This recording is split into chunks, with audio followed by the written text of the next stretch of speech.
What did this leading the team teach you about yourself? I think it's not just about me.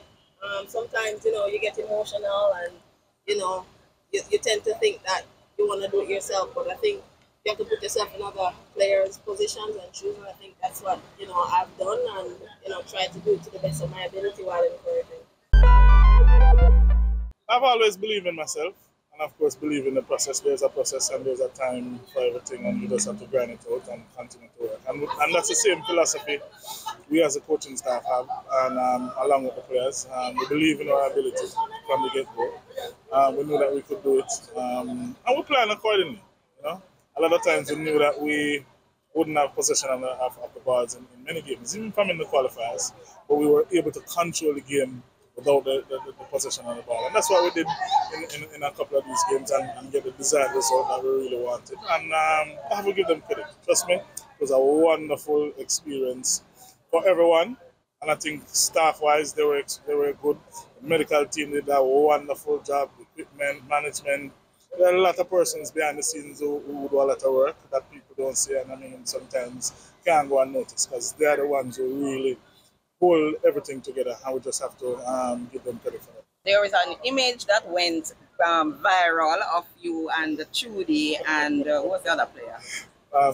Jody in the tunnel, and a lot of folks are saying Reggae Girlz screaming at their coach. Talk to us about what was that exchange. I mean, it's hilarious when I saw the article, and I couldn't believe it. Immediately I called both Jody. I think we were in the lobby. It was early in the morning when I saw it, and I mean, we were just laughing at it. I mean, it's nothing to that effect, not even close. I'm very disappointed the way that came about. Just didn't think that they did well for us. And took away some of the celebration and the limelight from the ladies and from the program itself, and I'm very disappointed with that. And it's something that we have to look into for persons who are doing things, and I mean, do it the right way, say the right things, and make sure that whatever you're putting out there to the public is correct. What were you talking about? I mean, we were talking about some things in the game, and I think some adjustment that needed to be made. So I mean, it's just regular coach and player interaction. I mean, and I'm disappointed the way it came across. And we had a laugh about it, to be honest, but I'm disappointed the way it came across. And person just have to be more accurate in terms of the information what they give to the public. Very, very, very disappointed. What did this leading the team teach you about yourself? I think it's not just about me.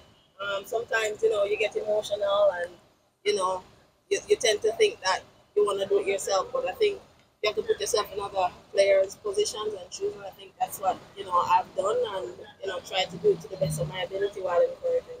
And of course, the Jamaican people, like I said, obviously wanted more, so I hope that kills you. Reach a round of 16, round of 8, of course. But what would you like to say to the country, to the fans all over the world that supported the Reggae Girlz? Yeah, I think it's funny because I remember we were, lining up against Brazil and Becky was beside me.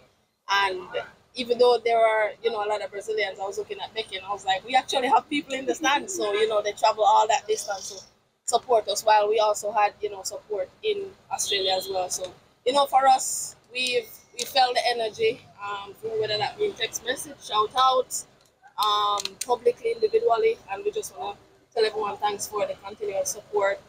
It's another step forward, and, we'll be back. Okay, so you go back to City, and then the next time the Reggae Girlz have a game here, September 22, what are you looking forward to? It's still a few weeks to go, but what are you hoping for against Canada? How do you see yourselves matching up against Canada? Yeah, I think going to the World Cup and having the type of performance that we've had, we can then look at ourselves and say, we can just match up equally as the other teams. We have more experience 4 years later. We're playing in top leagues around the world. So, Canada is just another test similar to what we had in the World Cup. And, for us, we want to go to the World Cup. We want to create more history. And, in a few weeks, we'll be back. We're going to talk about, our time in Australia. And, of course, the game against Colombia. Try to correct some of the mistakes that we had. And hopefully we can improve them for the Canada game.